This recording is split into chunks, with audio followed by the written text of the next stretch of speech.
이 이야기는 병원에서 절대 꺼내지 않는 이야기입니다. 왜냐하면 그들은 이것으로 막대한 돈을 벌어왔기 때문입니다. 저는 박정우라고 합니다. 올해 88살이고 평생을 위암과 간암 환자를 돌봐온 소아기내과 의사입니다. 지난 60년 동안 수많은 환자들의 삶과 죽음을 지켜보면서 제가 절대 놓치지 말아야 할 5가지 암을 발견했습니다. 그런데 놀랍게도 이 암들은 유독 한국인에게 더 잘 생깁니다. 미국이나 유럽에서는 흔하지 않은데 한국에서만 유난히 많이 발견되는 것이죠.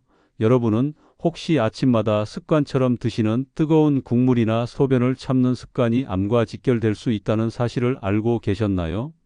의외지만 분명한 의학적 근거가 있습니다. 오늘은 이런 평범한 습관에서 시작해 한국인이 특히 조심해야 할 5가지 암을 말씀드리려 합니다. 혹시 지금 이 영상을 병실에서 보고 계신가요?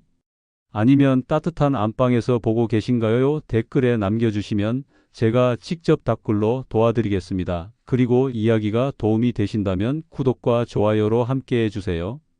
여러분의 건강한 노후를 응원합니다. 아침에 눈을 뜨면 화장실에 가고 싶어도 조금 더 참자하며 소변을 억지로 눌러두는 분들이 많습니다. 또 어떤 분은 속이 허한데도 습관처럼 짭조름한 국물로 아침을 때우죠. 겉으로 보기엔 별것 아닌 것 같지만 사실 이 2가지 습관은 위와 신장에 큰 부담을 주고 장기적으로는 암 발생 위험까지 높입니다. 제가 10년 전 진료했던 환자 한 분이 떠오릅니다. 75살의 남성이셨는데 늘 아침마다 짠 국으로 하루를 시작하셨습니다. 김치국이나 된장국 없으면 밥을 못 삼키겠다 하셨죠. 게다가 소변은 귀찮다고 늘 참으셨습니다. 그런데 어느 날 갑자기 속쓰림과 체중 감소가 심해져 병원에 오셨고 검사 결과는 위암이었습니다. 이미 진행된 상태였고 수술도 쉽지 않았습니다. 가족분들이 크게 충격을 받으셨죠. 다행히 항암 치료와 식습관 교정을 통해 회복하셨는데 그분이 제게 이런 말씀을 하셨습니다. 선생님, 저는 담배도 술도 안 했습니다.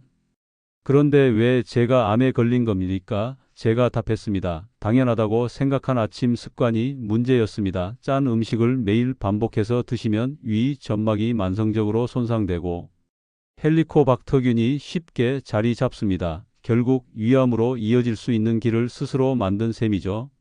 의학적으로도 근거가 있습니다. 세계보건기구와 대한소아기학회는 짠 음식 섭취가 위암의 주요 위험 요인이라고 강조합니다. 한국인의 위암 발생률이 세계 1위인 가장 큰 이유가 바로 이 식습관에 있습니다. 반면 북미나 유럽에서는 소금 섭취량이 상대적으로 적어 위암이 드문 편이죠. 생활 속 실천 방법은 의외로 간단합니다. 아침 국물은 국물 자체보다 건더기 위주로 드시고 간은 최대한 옅게 조절해야 합니다. 또 소변은 절대 참지 말고 일어나자마자 화장실을 가는 습관을 들이셔야 합니다. 작은 행동이지만 위와 신장을 동시에 보호할 수 있습니다. 많은 분들이 위암은 가족력이 있어야 걸리는 거 아닌가요? 라고 묻습니다. 물론 유전적 요인도 있지만 생활 습관이 더 큰 몫을 차지합니다. 실제로 가족력이 없는 분들이라도 짠 음식을 매일 먹는다면 암 위험이 크게 올라갑니다. 그래서 나이와 관계없이 지금 당장 식탁에서부터 변화를 주셔야 합니다. 한국은 세계적으로도 대장암 발생률이 높은 나라입니다. 그런데 많은 분들이 원인을 단순히 고기 많이 먹어서라고만 생각하시죠. 사실은 그것보다 훨씬 의외의 요인이 숨어 있습니다. 바로 늦은 밤 야식 문화입니다. 라면에 김치, 치킨, 족발, 삼겹살 이처럼 기름지고 가공된 음식들을 밤 11시 이후에 자주 드시면 대장은 밤새 쉬지 못하고 끊임없이 일을 하게 됩니다. 대장이 쉬어야 할 시간을 빼앗기는 것이죠. 결국 대장 점막이 반복적으로 손상되고 염증이 쌓이면서 암세포가 자라기 좋은 환경이 만들어집니다. 실제로 국립암센터와 서울대 의대 공동연구에 따르면 한국인의 대장암 발생률이 급격히 증가한 배경에는 서구화된 식단뿐 아니라 불규칙한 식사와 야식 문화가 큰 영향을 미쳤다고 합니다. 특히 2019년 발표된 대규모 역학 연구에서는 밤 10시 이후 음식을 습관적으로 먹는 사람에게서 대장암 위험이 뚜렷하게 증가한다는 결과가 나왔습니다. 생활 속에서 실천할 수 있는 방법은 무엇일까요? 우선 저녁 식사를 가급적 7시 이전에 끝내는 습관이 좋습니다. 부득이하게 늦게 먹을 때는 기름지고 가공된 음식 대신 과일이나 따뜻한 차, 소화 잘 되는 음식으로 대체하는 것이 필요합니다. 또 하루에 채소를 충분히 섭취하는 것이 중요합니다.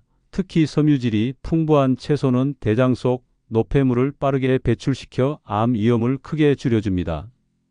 많은 분들이 흔히 하는 오해가 있습니다. 고기를 조금만 줄이면 대장암은 걱정 안 해도 된다는 말인데 사실은 그렇지 않습니다. 고기 섭취도 영향을 주지만 문제는 고기를 어떻게, 언제 먹느냐에 있습니다. 낮 시간에 균형 있게 섭취하면 단백질은 오히려 건강에 이롭습니다. 그러나 기름진 고기를 밤마다 야식으로 먹으면 대장은 혹사당하고 위험은 배가 됩니다. 한국은 OECD 국가 중에서도 대장암 사망률이 높은 편입니다. 하지만 정기적으로 대장 내시경 검사를 받고 식습관만 바로 잡아도 충분히 예방할 수 있습니다. 저는 50대 이상이라면 5년에 한 번은 반드시 내시경 검사를 권장합니다. 이것이 가장 확실한 예방책이기 때문입니다.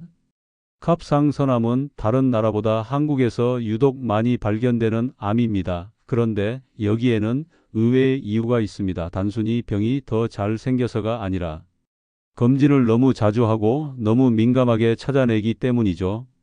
갑상선은 목 한가운데 있는 조그만 내분비샘입니다. 호르몬을 통해 체온과 신진대사를 조절하는 중요한 기관인데 평소에는 별 존재감을 느끼지 못하죠. 그런데 건강검진에서 초음파 검사를 하면 아주 작은 혹까지 다 잡아냅니다. 그 결과 한국은 세계에서 가장 높은 갑상선암 발생률을 기록하게 되었습니다. 2014년 국제학술지 뉴잉글랜드 저널 오브 메디신에 실린 대규모 연구는 한국의 갑상선암 폭증 현상을 과잉 진단의 대표 사례로 꼽았습니다. 실제로 발견된 갑상선암의 상당수는 크기도 작고 진행 속도가 느려 평생 큰 문제가 되지 않을 수도 있는 종양이었습니다. 하지만 발견되는 순간 환자와 가족은 큰 충격을 받게 되고 불필요한 수술까지 이어지기도 합니다. 생활 속에서 우리가 해야 할 일은 무엇일까요? 첫째, 정기 건강검진에서 갑상선 초음파를 반드시 매년 할 필요는 없습니다. 특별한 증상이나 가족력이 없다면 과도한 검진은 오히려 불안을 키울 수 있습니다. 둘째, 갑상선 건강을 지키려면 요오드 섭취를 균형 있게 조절해야 합니다.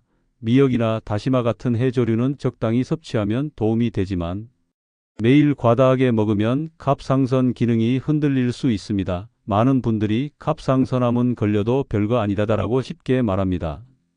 하지만 이건 절반만 맞는 말입니다. 대부분은 예후가 좋지만 일부 공격적인 형태의 갑상선암은 빠르게 퍼져 목소리를 잃거나 생명을 위협할 수도 있습니다. 그렇기 때문에 정기검진은 필요하되 발견되었다고 해서 무조건 수술해야 한다는 생각은 버려야 합니다. 중요한 것은 전문의와 충분히 상의하고 관찰 여부를 결정하는 것입니다. 갑상선암은 우리나라에서 특히 많이 진단되지만 관리와 예방도 그만큼 가능합니다. 불필요한 공포에 휘둘리지 말고 균형 잡힌 검진과 생활 습관이 필요하다는 사실을 꼭 기억하셨으면 합니다. 간암은 전 세계적으로도 치명적인 암으로 꼽히지만 특히 한국에서는 여전히 높은 발생률을 보입니다. 많은 분들이 술을 많이 마셔서 그렇다라고만 생각하시는데 의외로 더 중요한 원인이 있습니다. 바로 B형 간염 바이러스입니다. 한국은 다른 선진국에 비해 B형 간염 보유자가 훨씬 많습니다. 과거에는 예방접종이 널리 시행되지 않았기 때문에 50대 이상 세대에서는 상당수가 모르는 사이에 B형 간염을 갖고 살아왔습니다. 겉으로 특별한 증상이 없어도 바이러스가 수십 년 동안 간을 조금씩 손상시키다가 결국 간경화와 간암으로 이어지는 경우가 많습니다. 실제로 대한간학회 보고서에 따르면 한국 간암 환자의 절반 이상이 B형 간염과 관련이 있습니다. 술보다 더 무서운 요인이었던 셈이죠. 2020년 국제간 연구 학회 ILCA에서도 아시아 지역 간암의 주요 원인으로 B형 간염을 꼽았습니다. 생활 속에서 가장 중요한 실천은 검사입니다. 본인이 B형 간염 보균자인지 아닌지부터 확인해야 합니다. 아직 검사해보지 않았다면 혈액 검사로 쉽게 알 수 있습니다. 만약 보균자라면 간 기능 수치와 바이러스 활동성을 정기적으로 체크해야 합니다. 필요하다면 항바이러스제를 꾸준히 복용해 간 손상을 막아야 합니다. 또 술은 간암 위험을 더 키우기 때문에 반드시 절제하거나 끊는 것이 좋습니다. 많은 분들이 간은 회복력이 강하니까 조금 망가져도 괜찮다라고 말씀하시는데 이것은 위험한 오해입니다. 간은 어느 정도까지는 재생하지만 반복적으로 손상되면 회복할 수 없는 흉터 조직, 즉 간경화가 남습니다. 일단 간경화가 생기면 간암 위험이 몇 배로 올라가고 회복도 거의 불가능해집니다. 간암은 조기 발견이 매우 중요합니다. 증상이 나타날 때는 이미 진행된 경우가 많습니다. 그래서 B형 간염 보유자나 간 질환 병력이 있는 분은 6개월마다 초음파와 혈액 검사를 받는 것이 국제 가이드라인에서도 권장됩니다. 작은 노력이지만 생명을 지킬 수 있는 가장 확실한 방법입니다. 폐암은 여전히 사망률 1위 암입니다. 많은 분들이 당연히 흡연 때문에 생기는 암이라고만 생각하시죠. 물론 담배는 가장 큰 요인입니다. 그러나 한국인에게 특히 주목해야 할 의외의 위험 인자가 있습니다. 바로 미세먼지와 라돈 같은 환경 요인입니다. 2019년 세계보건기구 산하국제암연구소 IARC는 미세먼지를 1급 발암물질로 공식 지정했습니다. 한국처럼 대기질이 나쁜 날이 잦은 지역에서는 흡연자가 아니어도 폐암 위험이 커질 수 있습니다. 실제로 국립암센터와 보건복지부가 공동 발표한 자료에 따르면 비흡연 여성 폐암 환자의 비율이 한국에서 꾸준히 늘고 있습니다. 그 배경에 미세먼지와 주택 내부의 라돈 노출이 지목되고 있죠. 생활 속에서 실천할 수 있는 방법은 의외로 단순합니다.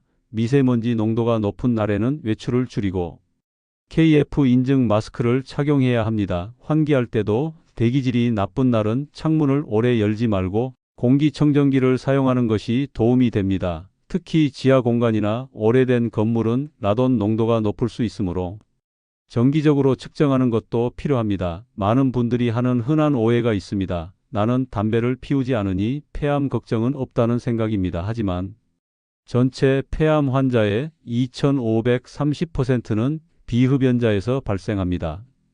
이 비율은 한국 여성에서 특히 더 높습니다. 그러니 금연만으로 안심하지 말고 환경적 요인까지 관리해야 합니다.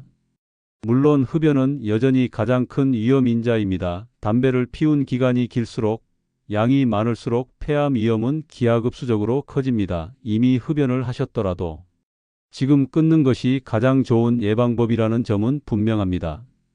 금연 후 10년이 지나면 폐암 위험이 절반 이하로 줄어든다는 연구 결과도 있습니다. 폐암은 무증상으로 진행되는 경우가 많습니다. 그래서 국가건강검진에서 권장하는 저설량 CT 검사가 중요한 의미를 갖습니다. 특히 30감년 이상의 흡연력을 가진 분이라면 정기적인 폐암 검진을 꼭 받으셔야 합니다. 조기 발견만이 생존율을 높일 수 있기 때문입니다. 오늘은 한국인에게 특히 많이 생기는 5가지 암을 살펴봤습니다. 1. 위암 아침 소변 참기와 짠 국물 습관이 부른 결과 2. 대장암 야식 문화와 가공육의 그림자 3. 갑상선암 과잉검진으로 드러난 작은 목샘의 비밀사 간암 술보다 무서운 B형 간염 바이러스 5. 폐암 흡연뿐 아니라 미세먼지와 라돈 같은 환경 요인 결국 공통된 메시지는 단순합니다. 우리 몸은 작은 습관에 의해 서서히 무너지고 또 작은 변화로 충분히 지킬 수도 있다는 사실입니다. 저는 평생 환자 곁을 지키며 깨달았습니다. 약보다 더 강력한 것은 생활 습관이고 늦었다고 생각될 때가 가장 빠른 때라는 겁니다. 여러분 내일 저녁부터 작은 습관 하나만 바꿔보세요. 그 변화가 여러분의 노후 건강을 완전히 달라지게 할 수 있습니다. 이야기가 도움이 되셨다면 구독과 좋아요로 함께해 주세요. 여러분의 건강한 삶을 응원하는 채널 지혜의 소리였습니다.